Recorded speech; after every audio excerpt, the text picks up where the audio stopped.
Hello and welcome to Vibrant Living Diaries, the podcast where we unlock the secrets of how you can renew your inner vitality and relearn what it means to live a life with energy and purpose. I'm your host, Danielle Grobman, and I'm proudly collaborating with the International Wellness Alliance. This alliance is home to experts across the world whose specialties allow us to cover the entire spectrum of health and wellness. Just as a disclaimer, the stances our guests take on this podcast and the topics we cover are not representative of our individual perspectives. We are here to gain a holistic understanding of all points of view.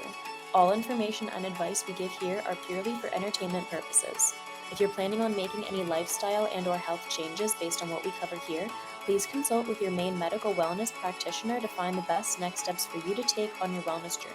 Today we welcome Dr. Dolores Fazzino. With a background as a nurse practitioner, medical intuitive, and surgeon's assistant, Dr. Fazzino utilizes a unique blend of scientific expertise and intuitive wisdom in her work to help guide individuals on their path towards self-discovery and healing. As we'll hear from Dr. Fazzino in just a moment, today's episode will dive into the understandings of the interconnectedness of body, mind, and spirit, and the fascinating Dr. Fazzino invites us to explore regarding healing and personal growth. She assists empaths, intuitives, and highly sensitive individuals, and we invite them and you to join us in today's conversation and understand how to reclaim your power and embrace a life of true purpose. So without further ado, Dolores, thank you very much for being here today. Well, thank you, Danny. I appreciate the opportunity to come and speak with you and your audience. I think the proper way to dive into what we are going to be talking about today is to ask you how you initially got into this realm of work, because you told me that you initially started as a nurse and then you also had the certification to be a surgeon's assistant, so super into the medical field. How do you go from that kind of extreme in terms of how people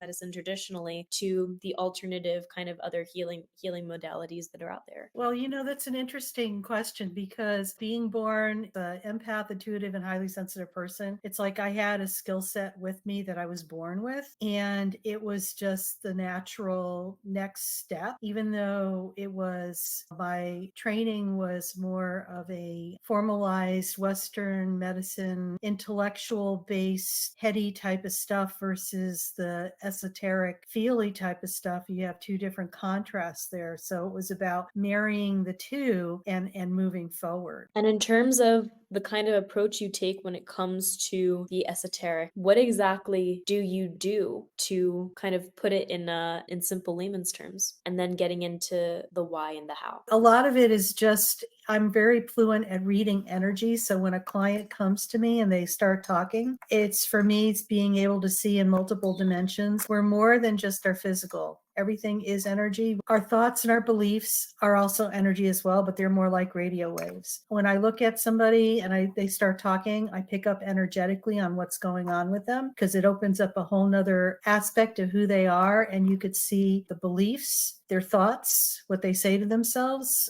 how they connect with themselves, if they're connected to their higher self, and if they're connected in their body, because we have a lot of people out there that live in their heads and they don't live in their bodies. And when you don't live in your bodies, you are not in the present moment. And when you're not in the present moment, you can't experience your emotions. And there's a lot of drama that happens. So it's about being able to read energy and seeing how it has created issues for other people and assisting them with unraveling that so they could learn how to heal themselves without somebody healing themselves for them. It's about them learning how to do this for themselves so they are able to do this whenever anything comes up for themselves, because it's not a linear progression that A plus B equals C. It's a matrix. Things are interconnected in people's lives, and it is the fruition of everything that they've experienced, that's their matrix, that has created the physical problem usually for themselves. And what are typically some of the problems or roadblocks or obstacles that you find people kind of getting themselves into in terms of maybe it stems from childhood traumas that they haven't fully been aware of, or repressed limiting beliefs that they're just not ready to confront? We all have resistance. It's a continuum. We either are in a lot of resistance or we have very little. And a lot of times it's like sometimes people aren't ready to move forward because for some odd reason they're still learning something by having that experience. and their soul is learning to grow. I think one pivotal point for a lot of people is like when people hit their walls, meaning that what had been working before is no longer working. It's like a repeating situation that keeps happening over and over, and they feel like they're stuck and they've hit their wall. So a lot of times these are the people who are ready to look at something a little differently. Some people are what we call awakening, or still asleep. People who are awake are the ones that have been working on themselves and doing their self-growth and stuff like that, and they're very aware. People who are waking up are the ones that I'm addressing right here. Things had been working in their lives up until a point, and now, their coping mechanisms or the way that they handled things is no longer working for them or bringing the results that they want. So it's like they're in uncharted territory because everything that they knew before this point was working and it no longer is, number one. Number two is that they don't have a reference point for what's next, and they are in a lot of uncertainty. And then lastly, it's knowing and trusting, having a lot of blind faith and trust, because there's no roadmap. You're in charge of your life. You are creating the life that you desire. And I know that's a concept that a lot of people don't resonate with because they don't completely understand that. We're amazing manifestors. We create very easily, even before the thought process is complete. The laws of the universe, like law of attraction, whatever you focus on, you're going to create, whether it's a positive thought or a negative thought. If you're worried and stressed out and you keep focusing on that, guess what you're going to create? More things to worry and stress out about. That's just what happens. And this is where you could change the trajectory of your life based on your thinking and how you feel and what you're experiencing. Many of us have been brought up in the world where we weren't allowed to feel, or feelings were considered not important, or you were told to not feel and stuff your feelings. And we know that feelings are like our inner barometer and our true north as to what is aligned with who we are. Feelings have gotten a bad rap because for some people, it's like it scares the bejeebers out of them if they, feel angry because they don't want to. So they go, they stuff it. It's energy that hasn't been experienced. So if you keep stuffing like your anger over a lifetime, you're going to create some really gnarly health conditions for yourself because of that.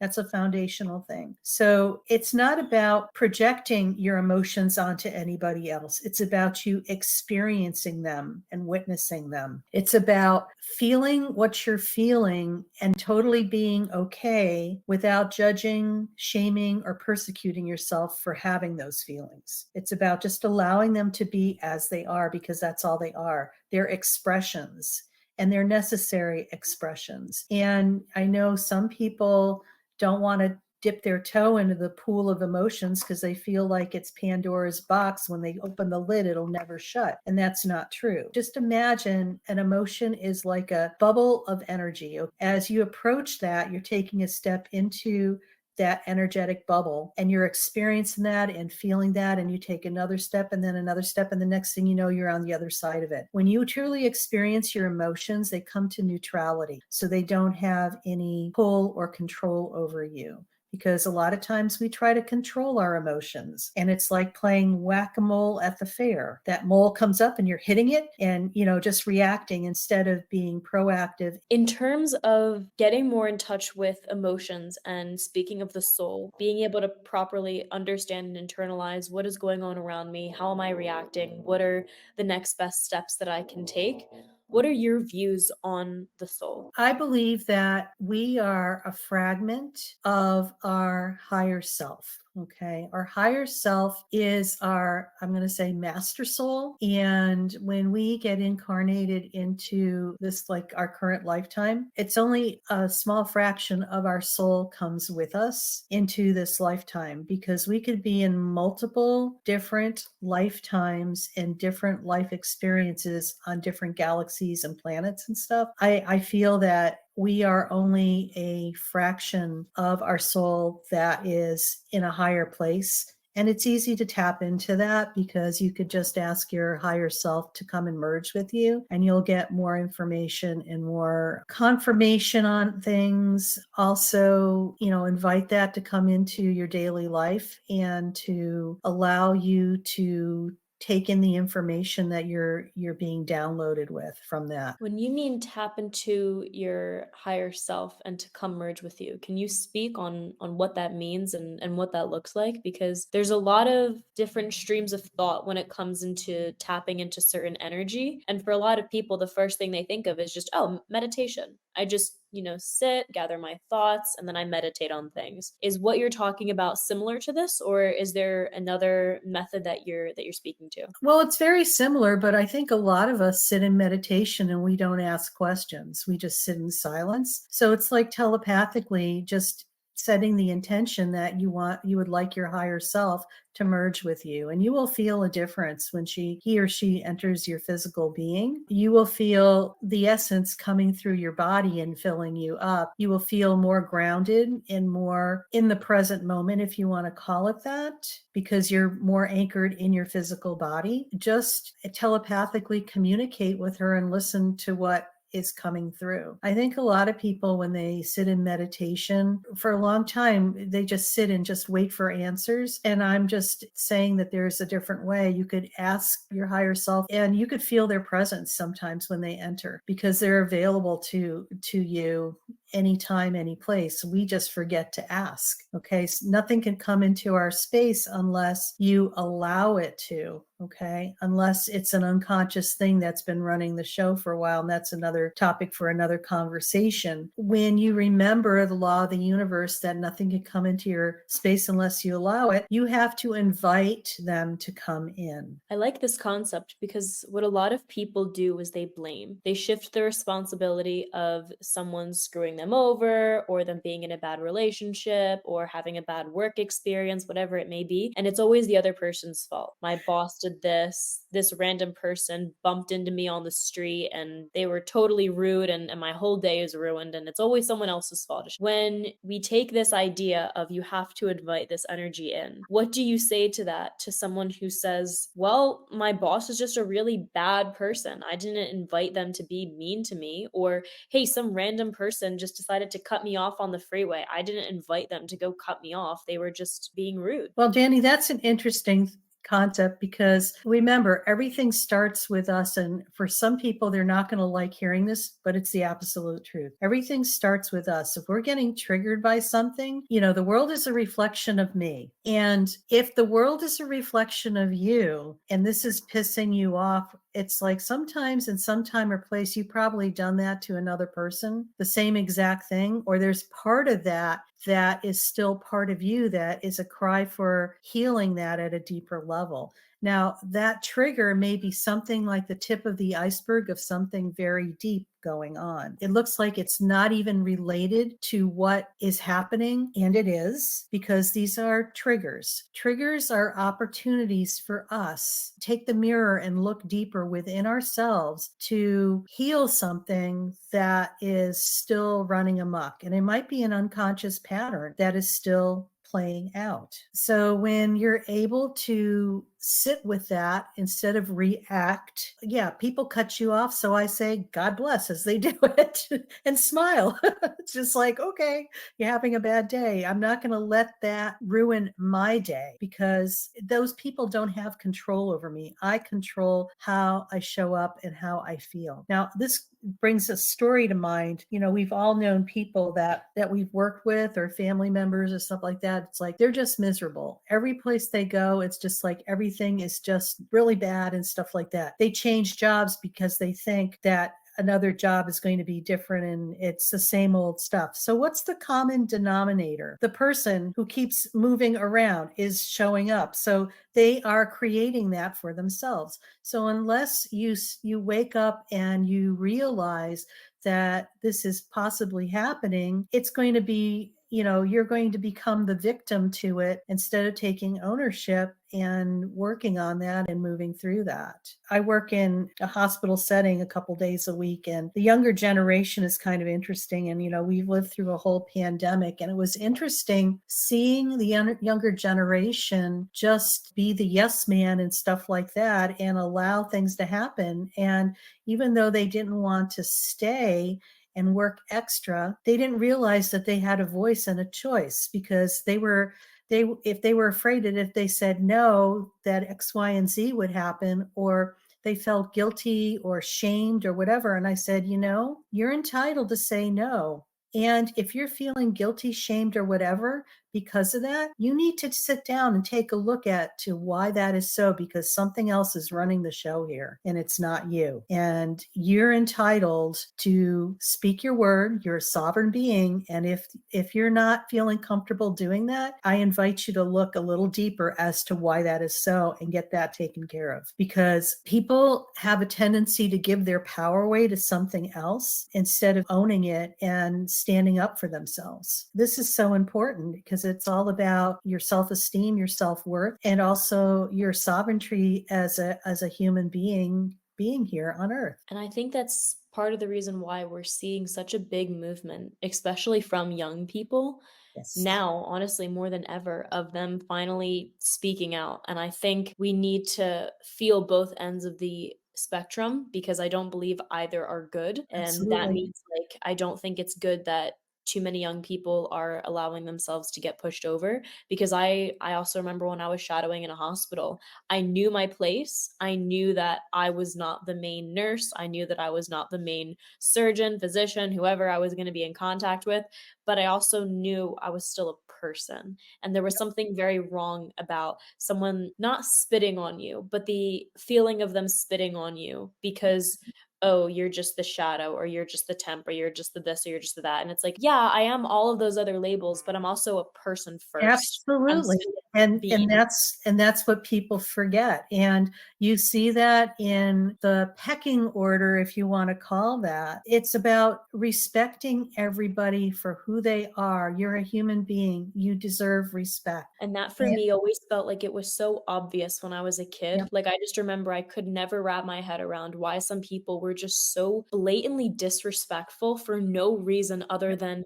well, my job title is better than yours, or I make more money yep, than you, and therefore I'm your superior. And it's like, but we're all still people. We're all gonna die. We all exactly. breathe the same oxygen. Like, there are some fundamental truths about how we live life that no matter if you're Elon Musk or the homeless Yeah, guy that I walked past on the street today, like, we're still breathing oxygen. We're still here and we're still having this human experience. And there's a certain level of respect, obviously, that comes with accomplishments that you've done. And I'm not saying that Elon Musk should be treated with the same level of respect of a homeless man, but like, it's having the awareness that we are all people at the end of the day. And absolutely. Danny, I totally agree with you. And I'm going to share a story because I had an interesting interaction with a young surgeon who was so disrespectful and so rude, and I could be her mother easily because of the age difference. And when you're young and out of your fellowship, and this is not everybody, but I've come across several of them in the 45 years of my career, where they come out cocky thinking that they know everything and they're better than anybody else. They give mixed messages. Oh, everybody call me by my first name. And then some people can't. So I called her in the middle of the case because I was assisting because she wasn't paying. I said, Grace, she's over there. It's I was like, okay, well, it's Dr. Fazzino to you too, because I'm the type of person that it's not about the titles or anything. We're all human beings. When we cut ourselves, we all bleed the same color, no matter what our skin color is or your nationality or whatever. We're human beings. We need to treat people with respect and courtesy and not be condescending or rude. So anyway, she looked for me after the case and pulled me aside in private, which I respect. And she's over there, when you work with me, you have to call me Dr. Wong. And I said, well, guess what? You could call me Dr. Fazzino. I said, because I have a doctorate too. And she was like, well, I was like, look, I said, you know what? I don't care who you are or what you do. And she said, well, I work really hard. And I said, and I didn't. I said, that has nothing to do with it. I said, I treat everybody the same, whether or not they're the janitor or the CEO. It's about treating people as human beings and people. This is what it's all about. And I said, furthermore, I said, I've noticed that the last several times we worked together, it seems like we're off and I'm kind of not sure what's going on. Well, I knew what it was. She didn't like women who were powerful because she felt threatened by them. And I have way more experience than she has just being out of her training. Okay. So I think she sees people like myself a threat.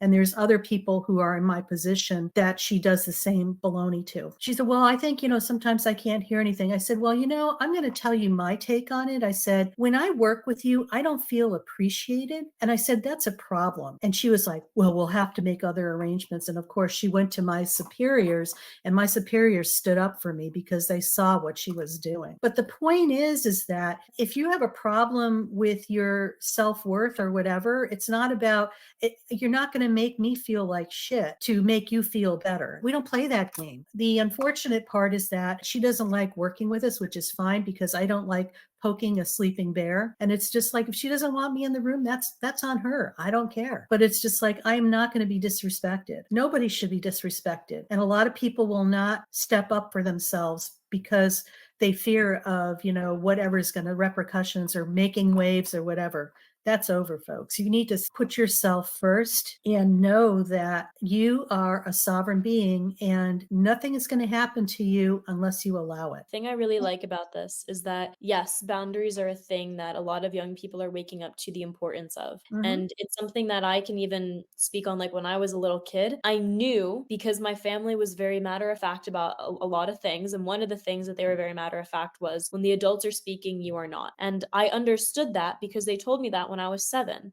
And as a 7-year-old, I know that I was 7 and I know that I wasn't the smartest thing of all, but I knew even at 7 that my 7-year-old thoughts were not their 40 and 50-year-old thoughts. I knew that I had different thoughts and what I wanted to talk about wasn't necessarily the conversation because I wasn't even interested in my own thoughts 5 minutes later. I was thinking about something else. So I understood that there was a time and there was a place to be talking about certain things. And as you get older, you start to realize, okay, now I'm an adult. Now I can actually start talking in the conversation.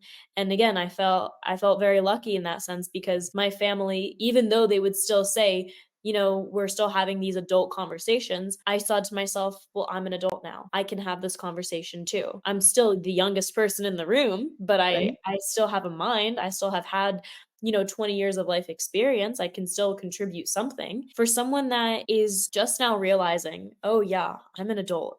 This is a new movement that we're kind of waking up to because I don't know how other people feel about this, but me myself, I'm 21. My entire life I've been a kid. And I can say that I've been a kid because I thought and I acted like a kid. I didn't have a business. I didn't graduate med school. I was literally a child who was going to school and just trying to make it through. And we're now entering this new era of, okay, we're done with school. We're trying to do something in life, whether that be join a corporation, make our own, anything under the sun. And we're now realizing, oh, I'm an adult. I can actually do adult things. And it's no longer this scary concept of, oh, I have to wait until I'm older, because it was always you have to wait, at least for how you've viewed the world from your perspective on life and all of your experiences. What was the biggest piece of advice you wish you got when you were a kid in terms of how to be and hold yourself as an adult? I wish that I was more able to feel and openly feel and express what I was feeling instead of feeling like I had to stuff it, because my mom, that was her MO. Feel away, be who you are, and don't hide. That's probably the best thing I could say to myself. Allow your light to shine, because sometimes it may be too much for other people, but it's who you are. Don't dummy down yourself to fit into everybody else's box. Something that I do remember hearing a lot, and I mean a lot as a kid, and it got me thinking a lot in terms of my self-confidence. It definitely hurt it for many years. It was something along the lines that you just touched on now. It was, you're so sensitive. Just stop.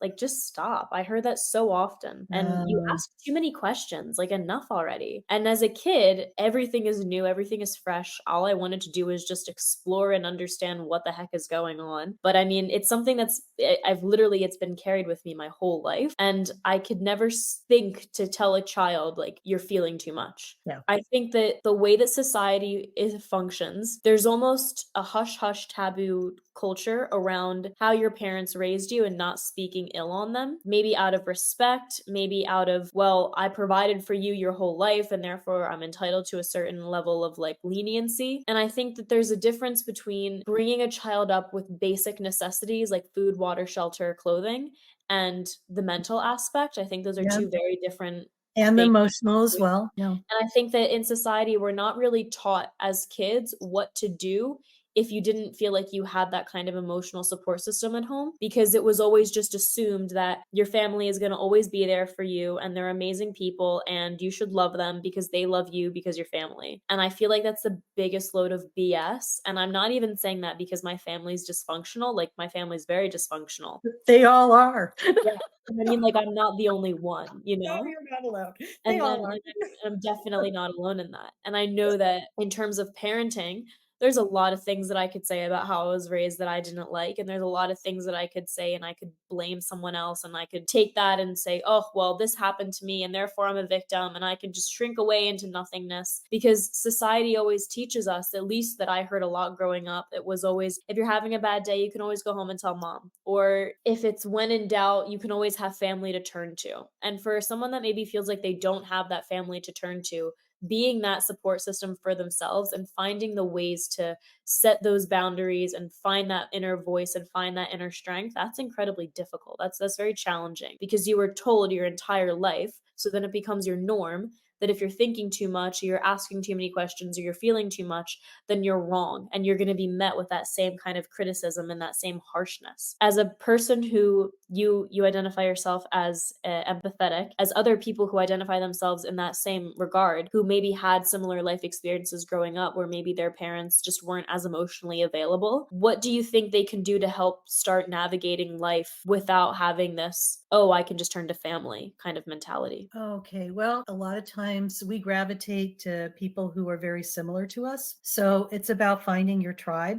and just being able to openly share with people and find somebody who is going to hold the space for you and listen as you unload what you need to unload. And I want to circle back to what you're saying because I want to address a couple of points that you made, because we have to remember that our parents did the best they can with what information that they knew. And a lot of times what happens is that they learn from their parents and their grandparents, and it's all ancestral, and that's how it comes down through the lineage. So that doesn't make it right or wrong. It's just that's what they know, that's what they learned, and so on. They did the best with what they can. Now, people who are empaths, intuitives, and highly sensitive people, they feel deeply, they feel differently. They sometimes are, their parents don't know what to do with them because they're the outlier that is not the norm in the family clan, so to say. Okay, they can be molded and things could be carried on. People who are empaths, intuitives, and highly sensitive people are here and they're strategically put into family groups. You're probably the only one in your whole extended family, too, that is really uber sensitive, maybe, or feels things differently. You're wired differently, and you're here to bring gifts and also to stop whatever's going on from progressing forward into future generations. You're here to heal the ancestral lineage of what's going on. You're here to, it stops with you and you create something different. That's your mission, basically. It's a big thing. And it's like healing ancestral stuff so that it no longer gets passed into the future generations. It's a huge gift. So you might have had a very challenging first part of your life trying to maneuver through things. Let me tell you, it's going to get better and easier, because once you know who you are and what you are, it's like, okay, now I have a reference point. It's like you start taking your power back. No matter what is happening for you, you become unstoppable and you're moving forward. You just take baby steps. and move in the direction that you need to move. I think community is huge. There's more people like you than you know, okay? You're not like the Lone Ranger. Really develop your discernment. And this is all about boundaries, because people who are empaths, intuitives, and highly sensitive people, energetically, our boundaries are a little dovetailed, if you want to call it. It's like this, you're here, the other person's here, and it's like it's meshed, it's enmeshed. So it's about really being clear with your boundaries, and remember that we're sovereign beings. Nothing can come into our space unless we allow it. So if for some odd reason you're feeling overwhelmed by somebody's energy, just say to the universe in your mind, if this is not my stuff, it needs to leave my energy field immediately. And it will, because of the laws of the universe. You just need to set that intention. Now, where it gets a little more interesting is that sometimes there's unconscious things that are happening that we've allowed. Okay. So now we're in a time where a lot of unconscious things are coming to consciousness. When they come to consciousness, this is when you have the ability to make a different choice. Just like what we're witnessing in the world right now. We're witnessing a lot of chaos and a lot of drama. This has always been there. It's just like things were unconscious moving into consciousness. Humanity has gotten a lot of light that has been put into our bodies now. So we're shining brighter than we ever had because our energy level and our frequency is higher. So it's like sending light beams into the dark, unconscious places. Okay. And what happens is that when you shine beams on those dark places where we couldn't see before because they were unconscious, now they're conscious, it's coming to a head, and now we could do something with it. So the chaos and all the drama that we're witnessing right now in society with the circling round of uncertainty, this is what we're witnessing. This is a good thing because this stuff has always been there. It's just been covert and under the surface.